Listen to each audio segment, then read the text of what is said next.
Hello students, अभिषेक Vishwakarma lectures में आप लोगों का स्वागत है। आप लोगों को भौतिक विज्ञान क्लास 11th में इसके पहले प्रत्यास्थता चैप्टर पढ़ाया जा रहा है, ठीक है ना। प्रत्यास्थता चैप्टर में आप लोग प्रत्यास्थता के बारे में अध्ययन किए। प्रत्यास्थता गुणांक में आप लोगों को इसके पहले बताया गया था आयतन प्रत्यास्थता गुणांक, यंग प्रत्यास्थता गुणांक और दृढ़ता गुणांक के बारे में। परिभाषा भी आप लोग जानते ही हैं, एक बार फिर से बता दीजिए, रिवीजन कर लीजिए। आप लोग याद किए हुए होंगे, पढ़े होंगे। देखिए, आयतन प्रत्यास्थता गुणांक है। आयतन प्रत्यास्थता गुणांक को बीटा से चाहे बी से डिनोट करते हैं। इसका फार्मूला होता है अभिलंब प्रतिबल बटे आयतन विकृति। बीच में कौन सा निशान है? बटे का। बटे का मतलब क्या होता है? अनुपात होता है। तो देखिए, तो परिभाषा क्या बन जाएगी? प्रत्यास्थता की सीमा के अंदर अभिलंब प्रतिबल और आयतन विकृति के अनुपात को आयतन प्रत्यास्थता गुणांक कहते हैं, ठीक है। चलिए इसकी लिए फार्मूला बना लेते हैं। अभिलंब प्रतिबल, देखिए अभिलंब प्रतिबल जो इसमें फार्मूला बनेगा वह बनेगा अभिलंब प्रतिबल के लिए दाब में वृद्धि बटे में आयतन विकृति है ना। आयतन में जैसे आप लोग बताइए, जैसे कोई पदार्थ है, यदि इसको खींचा जाएगा और बाद में छोड़ा जाएगा तो कुछ ना कुछ इसके आयतन में तो परिवर्तन होगा ही। तो आयतन में जो वृद्धि होती है उसको कहते हैं आयतन में वृद्धि या आयतन में परिवर्तन बटे में प्रारंभिक आयतन। बटे में क्या होगा? प्रारंभिक आयतन। तो फॉर्मूला क्या बनेगा? दाब में वृद्धि, दाब को P से जहां वृद्धि लग जाए वहां पर डेल्टा से आ जाता है, इतना याद रखिएगा। बटे में आयतन में परिवर्तन, यानी आयतन में परिवर्तन हो रहा है, आयतन को V से परिवर्तन यानी डेल्टा, परिवर्तन कहिए चाहे वृद्धि कहिए। और बटे में क्या है? प्रारंभिक आयतन हमेशा V होगा। देखिए, यह आयतन प्रत्यास्थता गुणांक को किससे डिनोट किया गया है? बीटा से। ऊपर क्या बचा आपका? डेल्टा P, बटे में क्या है? Delta V। यह सबसे नीचे है, बटे में V है तो सबसे ऊपर चला जाएगा। और आयतन प्रत्यास्थता गुणांक का मान निगेटिव में होता है, क्योंकि जो भी दाब में परिवर्तन आता है वह माइनस में होता है। तो यह फार्मूला आपका हो गया आयतन प्रत्यास्थता गुणांक, ठीक है। जो हमारा मेन फार्मूला है पूरे चैप्टर के लिए वह यंग प्रत्यास्थता गुणांक के लिए। यंग प्रत्यास्थता गुणांक की परिभाषा बताया गया है, क्या होगा बताइए आप लोग? प्रत्यास्थता की सीमा के अंतर्गत अनुदैर्घ्य प्रतिबल और अनुदैर्घ्य विकृति के अनुपात को यंग प्रत्यास्थता गुणांक कहते हैं, ठीक है। यह मोस्ट इंपॉर्टेंट है, ध्यान से देखिएगा। अनुदैर्घ्य प्रतिबल, अब बताइए प्रतिबल को किससे डिनोट करते हैं? प्रतिबल का फार्मूला क्या होता है? बल बटे क्षेत्रफल। बल को F से, बटे में क्षेत्रफल को A से, ठीक है। बटे में अनुदैर्घ्य विकृति। अनुदैर्घ्य विकृति का मतलब होता है लंबाई में वृद्धि बटे प्रारंभिक लंबाई। अब लंबाई में वृद्धि क्या है? डेल्टा L से डिनोट करते हैं, बटे में प्रारंभिक लंबाई को L से। ध्यान समझिएगा। अनुदैर्घ्य प्रतिबल, प्रतिबल बराबर होता है F/A, बल बटे क्षेत्रफल पढ़ाया गया है। बटे में अनुदैर्घ्य विकृति, जहां पर आ जाएगा अनुदैर्घ्य विकृति तो समझ लीजिए लंबाई में वृद्धि बटे प्रारंभिक लंबाई। अब जैसे मान लीजिए यह कोई तार है, इसकी लंबाई L है, आपने इसको खींच दिया तो कुछ ना कुछ इसमें बढ़ोतरी हुई होगी कि नहीं? तो जो भी वृद्धि होती है उसी को डेल्टा L से डिनोट करते हैं। जो भी परिवर्तन होता है लंबाई में, तो अनुदैर्घ्य विकृति बराबर लंबाई में वृद्धि बटे प्रारंभिक लंबाई। अब ध्यान से देखिए, यंग प्रत्यास्थता गुणांक को किससे डिनोट किया गया है? Y से। F/A है, वैसे लिख दीजिए।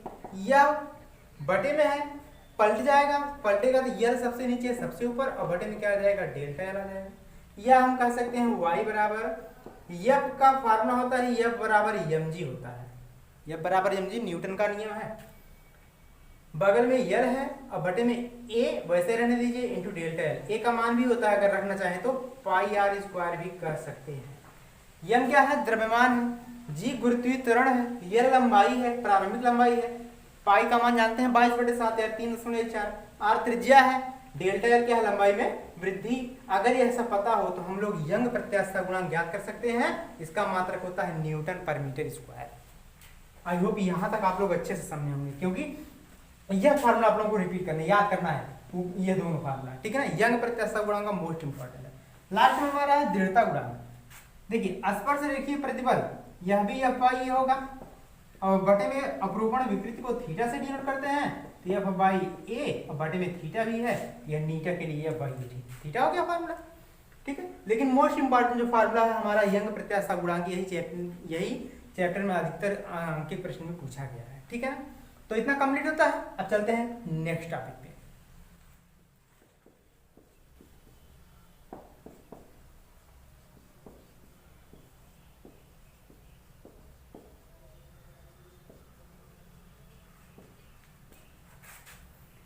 तो नेक्स्ट टॉपिक हमारा देखिए, 3 टॉपिक बचे हुए हैं आपके पास, ठीक है। पहला हमारा प्रत्यास्थ स्थितिज ऊर्जा। प्रत्यास्थ स्थितिज ऊर्जा को यू से डिनोट करते हैं, ठीक है, स्थितिज ऊर्जा के लिए। तो प्रत्यास्थ स्थितिज ऊर्जा बराबर यू बराबर 1/2 गुणे प्रतिबल गुणे विकृति, यह फार्मूला होता है, ठीक है। इसकी परिभाषा नहीं, इसके लिए फार्मूला ही बनाया गया, प्रत्यास्थ स्थितिज ऊर्जा बराबर यू बराबर 1/2 गुणे प्रतिबल गुणे विकृति, ठीक है। नेक्स्ट हमारा टॉपिक है पाइथन अनुपात, ये भी इंपॉर्टेंट है। पाइथन अनुपात को सिग्मा से डिनोट करते हैं, ठीक है ना, जीरो की तरह बना के ऊपर पाई खींच दीजिए, सिग्मा बन गया। अब सिग्मा बराबर क्या होता है, पाइथन अनुपात बराबर परिभाषा बना सकते हैं, प्रत्यास्थता की सीमा के अंतर्गत पार्श्विक विकृति और अनुदैर्घ्य विकृति के अनुपात को पाइथन अनुपात कहते हैं, इसे सिग्मा से डिनोट करते हैं। इसके लिए फार्मूला होता है delta R by R into L by delta यल।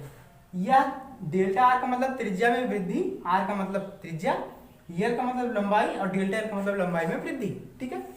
तो परिभाषा आप लोग ये नहीं कि हम लिखेंगे परिभाषा तब आप लोग लिखेंगे, परिभाषा हम बोल रहे हैं, आप लोग समझ रहे हैं, बोलते वक्त उसको लिख लिया करिए, नोट्स में लिखते रहिए। इसके पहले जो पढ़ाया गया है आयतन, प्रत्यास्थता गुणांक, यंग और दृढ़ता गुणांक, इन सब की परिभाषा भी आप लोगों को लिखनी पड़ेगी, ऐसे जैसे पढ़ा रहे हैं कि प्रत्यास्थता की सीमा के अंतर्गत पार्श्विक विकृति और अनुदैर्घ्य विकृति के अनुपात को पाइथन अनुपात कहते हैं, इसे सिग्मा से प्रदर्शित करते हैं और फार्मूला आपके पास दिया गया है, ठीक है।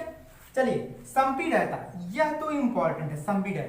संपीड़ितता का फार्मूला होता है 1/, आयतन प्रत्यास्थता गुणांक, ठीक है। अच्छा आप लोग ये बताइए, अगर आपसे कहा जाए कि 4/3 का उल्टा क्या होगा, तो आप लोग कहेंगे 4/3 का उल्टा 3/4 होगा। अगर हम कहें 3 का उल्टा क्या होगा, कहेंगे आप लोग 3 का उल्टा 1/3 होगा। तो वैसे आयतन प्रत्यास्थता गुणांक को बीटा से, उसका उल्टा क्या होगा, 1/बीटा होगा। तो संपीड़ितता की परिभाषा क्या बनेगी, आयतन प्रत्यास्थता गुणांक के व्युत्क्रम को संपीड़ितता कहते हैं। व्युत्क्रम मतलब उल्टा होता है, उल्टा से लिखा भी गया है, यह आपका पेपर में पूछा गया है, कई बार परिभाषा पूछा गया संपीड़ितता का। एक बार फिर से देख लीजिए संपीड़ितता का, आयतन प्रत्यास्थता गुणांक के व्युत्क्रम को ही संपीड़ितता कहते हैं, ठीक है। आई होप यहाँ तक आप लोग कंप्लीटली समझोगे। जो भी टॉपिक समझ में नहीं आती है उसको बताया जाएगा। आप लोग यंग प्रत्यास्थता गुणांक पर आधारित बुक्स देख के या कोई क्वेश्चन देख लीजिएगा, उस पर सॉल्यूशन सॉल्व कर सकते हैं, नहीं तो बताया जाएगा, नहीं आएगा तो आप लोगों का प्रत्यास्थता चैप्टर कंप्लीट होता है। फिजिक्स सेकंड, भौतिक विज्ञान सेकंड में जो पहला लेसन प्रत्यास्थता है वह चैप्टर पूरा कंप्लीट होता है। जो लोग नहीं पढ़ पाए हैं वो लोग संपर्क करके पिछले वीडियो को प्राप्त कर सकते हैं और उसको नोट्स में ये कंप्लीट कर लीजिएगा सब लोग, ठीक है ना। आज के लिए इतना।